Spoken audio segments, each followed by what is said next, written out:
કે જ્યારે પણ હું આજે આ કલેક્ટર કચેરીને ગ્રાઉન્ડની અંદર આવ્યો, આવીને તરત જ મેં એક વાત રજૂ કરી હતી કે આ દુનિયાની અંદર એમાં પણ ભારત દેશની ધરતી તો કંઈક વિશ્વની અંદર અલગ છે અને અલગ માટીના બનેલા આ ભારતના માનવીઓ છે આપણે બધા.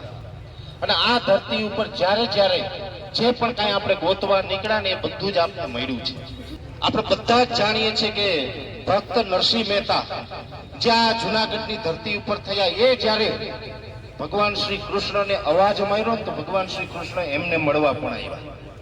મને એમ લાગ્યું કે હવે મારે મારા ભગવાનને જરૂર છે, મારા ભગવાનને મારે બોલાવવાની જરૂર છે. ત્યારે આ રાજ્યના ખેડૂત રૂપી ભગવાનને મેં અવાજ કર્યો તો આજે 10 તારીખે આ ભગવાન આવી ગયા. પધારેલા રાજ્યના ખૂણે ખૂણેથી જે કિસાન ભાઈઓ આપણા ખેડૂતો છે, આ તમામ ખેડૂત ભાઈ છે, એની સાથે મારે ભક્ત અને ભગવાનનો સંબંધ છે. હું એક સેવક બની અને જ્યાં સુધી જીવું ત્યાં સુધી આ મારા ગુજરાતનું કંઈક ભલું કરી શકું, હિત કરી શકું, એ દિશામાં કામ કરતો રહેવાનું છે. એટલે સૌ પ્રથમ તો ગુજરાતના તમામ ખેડૂત ભાઈઓને મારા નતમસ્તકો.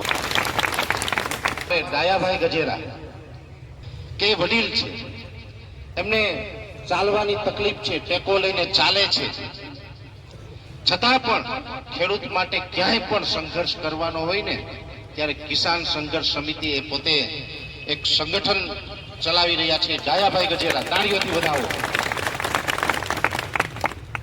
મિત્રો, એવી જ રીતે ખેડૂત માટે ક્યાંય પણ લડવાનું હોય ત્યારે પાલભાઈની હાજરી હોય, કમલેશભાઈ પાનસુરિયા હોય, રાજુભાઈ હોય, હરેશભાઈ સાવલિયા હોય, એવી જ રીતે કરશનદાસ બાપુ ભાદરકા છે, રેશમાબેન છે, અને આ ધરતીના એક રત્ન કહી શકાય, જેને ભૂદેવ કહીએ એવા આ જુનાગઢના માજી ધારાસભ્ય ભીખા બાપા પણ આપણી વચ્ચે પધાર્યા છે. ભૂદેવને પણ તાળીઓથી વધાવો.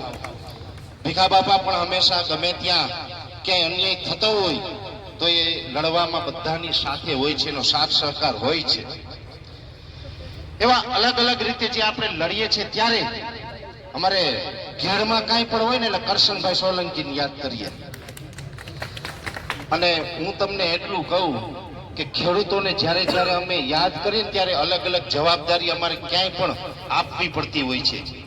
ઘેર હોય કે જુનાગઢ વિસ્તારની અંદર હોય ત્યારે ગમે એવડી જવાબદારી આપીએ ને કે જેમાં કદાચ જીવનું જોખમ ઊભું થાય ને તો પણ 1 મિનિટ વિચાર કર્યા વગર જવાબદારી લઈ અને અમને ખંભેથી ખંભો મિલાવી અને જે અમારી સાથે ઊભી રહે ને એ આ કરશનભાઈ ખેડૂત છે.